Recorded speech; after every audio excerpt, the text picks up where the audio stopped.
এখন আপনাকে বলি, এই যে বিপদে পড়েছেন আজকে বর্তমান সময়ে ভারতবর্ষে ওয়াকফ বিল আমাদের আইন হয়ে গেছে, মানে আমাদের মসজিদ মাদ্রাসায় তারা এসে পরিচালনা করবে, তাই না? বিপদে পড়েছেন, তাই না? তো এখন আপনারা করছেন কি, রাস্তায় বের হয়ে মিছিল করছেন, আর আপনার ছেলেগুলো মিছিল করতে করতে রাস্তার ধারে দাঁড়িয়ে দাঁড়িয়ে প্রস্রাব করছে, একক সালাত আদায় করে না। তারা কোন সময় একটা মানুষ যারা মিছিলে বের হয়েছেন তাদের অধিকাংশ একবার বলেনি আল্লাহ তুমি বড় দয়াবান, তুমি বড় ক্ষমাবান, তুমি বিপদে ফেলেছো, তুমি রক্ষা করবে। এ কথা কয়জন বলেছেন? 2 রাকাত সালাত আদায় করে আল্লাহর কাছে হাত তুলে কয়জন বলেছেন? আবেগ দিয়ে ধর্ম চলে না, ইসলাম চলে না। অন্য ধর্ম আবেগ দিয়ে চলতে পারে, ইসলাম আবেগ দিয়ে চলে না। ইসলাম চলে ঈমান দিয়ে। ইসলাম চলে কি দিয়ে? ঈমান দিয়ে। ইসলাম চলে ঈমান দিয়ে। জি, এখন আপনাকে বলি, আপনার স্ত্রী ওখানে বসে আছে, এখন আপনার স্ত্রীকে বলতে যাচ্ছি, মা ও বোন, আপনারা কি করেছেন? বর্তমান সময় কি করলেন?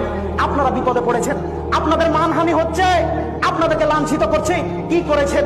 আপনি সারার মতো কি বলতে পারবেন আল্লাহ আমি তোমাকে বিশ্বাস করি আর তোমার রাসূলকে বিশ্বাস করি, আমি আমার সতীত্ব কাউকে দেখাইনি, এ কথা বলে আল্লাহকে বলবেন যদি এ কথা সত্য হয় তাহলে বিপদ থেকে রক্ষা করো, এমন কথা বলতে পারবে? জি না, পারবে না। আপনার স্ত্রী ধান মেলে দিয়েছে আর আল্লাহ হঠাৎ করে পানি দিয়ে দিয়েছেন, তখন আপনার স্ত্রী বলছে আল্লাহ চোখ নাই, দেখতে পায় না, ধান গুলো মেলে দিয়েছে, অমনি পানি দিয়ে দিল। ঈমান দেখছেন? হ্যাঁ, ঈমান এটা। এই ঈমানের গতি দিয়ে আল্লাহর কাছে দোয়া করলে দোয়া কবুল হবে। আর আপনার স্ত্রী বলতে পারবে না জিন্দেগিতে যে আমার সতীত্ব আমার স্বামীকে ছাড়া দেখায়নি, এমন কথা মুখ দিয়ে বলতে পারবে না আল্লাহ। তার কারণ সকালবেলায় ওর দেওরের সঙ্গে হাত ধরে গল্প করে জালসা শুনতে এসেছে। সবাই বলছি না, কিছু মানুষ আছে।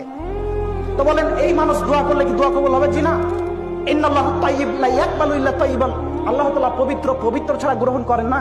আল্লাহ পবিত্র জিনিস নেন। তা আপনার স্ত্রী পবিত্র কি জিজ্ঞাসা করেন? ও জালসা শুনতে এসেছে, তাও পর পুরুষকে মুখ দেখাতে দেখাতে এসেছে। ও তো একটা মুসলিম মহিলা, ওর নীতি থাকবে আয়েশার মতো, ওর নীতি থাকবে খাদিজার মতো, ওর নীতি থাকবে সারা আলাইহিস সালামের মতো, ওর নীতি থাকবে খাদিজার মতো। তোর নীতি আছে বর্তমান নায়ক নায়িকার মতো। এখন যদি দোয়া করে তো দোয়া কবুল হবে। তাই আপনার স্ত্রী বলছে আল্লাহকে আমার কথা শুনে না, আমি বারবার বলেছি যে আমার ছেলেটাকে পরীক্ষায় পাস করিয়ে দাও, তারপরও ফেল করলো, ফেল করবে তো। আপনি তো আল্লাহকে ঠিকঠাক ভাবে বলতেই পারেননি। আপনি তো প্রথমে ঈমান এনে আল্লাহকে যথাযথভাবে বলতে পারেননি আল্লাহ ঈমান এনেছি, আমি যদিও পাপ করি তুমি ক্ষমা করবে। তোমার কাছে হাত তুলে বলছি আমার পাপকে ক্ষমা করে দাও, তুমি বড় দয়াবান, তুমি বড় ক্ষমাবান, তুমি আমাকে মাফ করো, তুমি আমার দোয়া কবুল করো। বর্তমান সময়ে আমরা বিপদে পড়েছি, তুমি এই বিপদ থেকে রক্ষা করো। বলেন আপনার স্ত্রী বলেছেন? বলেন আপনি বলেছেন? কেউ